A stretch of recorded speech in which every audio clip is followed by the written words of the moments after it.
هاد الايام المونديال شاعله فيه العافيه ديال بصح. دابا دخلنا للمعقول والدق الصحيح. كاينين المنتخبات اللي ضمنوا بلاصتهم وتهناو، ومنتخبات اللي حسابيا جمعوا سكانهم وغادي يمشيو بحالهم بكري، والفرق العربيه كل واحد وفين واحد. اجيو نحللوا ونشوفوا شنو واقع. نبداو باللي تاهلوا. المنتخبات اللي تهناو ودازوا لدور 32 عندك المانيا والمكسيك وامريكان.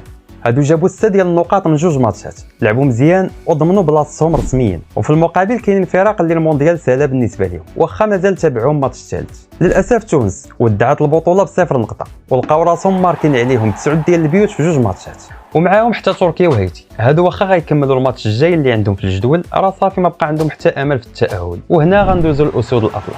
الماتش الجاي ديال المنتخب غادي يكون ضد هايتي نهار الاربعاء 24 يونيو مع 11 الليل. وكيف قلنا هايتي مقصيه رسميا وغادي تلعب معنا غير باش تخرج بوجهها. الدفاع ديالهم كيبان عيان، سجلوا عليهم 4 ديال البيوت وما ماركاو حتى بيت، ولكن حذاري من الاستهان.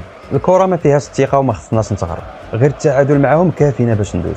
خاصنا ندخلوا باش نربحوا ونديروا السكور اللي يخلينا نتصدروا المجموعه على حساب البرازيل. المهمه قريبه ولكن التيران هو اللي كيحكم. ودابا ندوزوا للمجموعه التاسعه بعد الخساره القاصحه ديال الجزائر ضد الارجنتين ب3-0. المنتخب الجزائري دابا ما عندوش خيار اخر من غير الربح الا بغاو يبقاو في المنافسه. غادي يلعبوا غدا ضد الاردن مع 4 ديال الصباح. الماتش غادي يكون صعيب حيت بجوج بيهم خاسرين وطامعين في التعويض، وكاين ضغط كبير على المدرب بيتكوفيتش باش يبدل الخطه الدفاعيه اللي ما صدقاتش ويدخل بخطه هجوميه. المتوقع الماتش غادي يكون مسدود تكتيكيا، والفرقه اللي غادي تستغل الاغلاط ديال الثانيه هي اللي غادي تخطف 3 ديال النقاط. نمشيو لمصر، داروا ماتش تاريخي وربحوا نيوزيلندا ب3-1، وهي اول مره كيربحوا فيها ماتش في المونديال. دابا عندهم 4 ديال النقاط، صداره مشتركه مع بلجيكا وايران. اما السعوديه الصراحه القضيه حماضتهم، خسروا ب4-0 مع اسبانيا وبقاو واحدين في نقطه واحده. الماتش الجاي غادي يتقابلوا مع الراس الاخضر، وحتى هما ما عندهمش فيه خيار اخر من غير الربح الا بغاو يكملوا. قطر هادو وقعت ليهم كارثه، خسروا ب6-0 مع كندا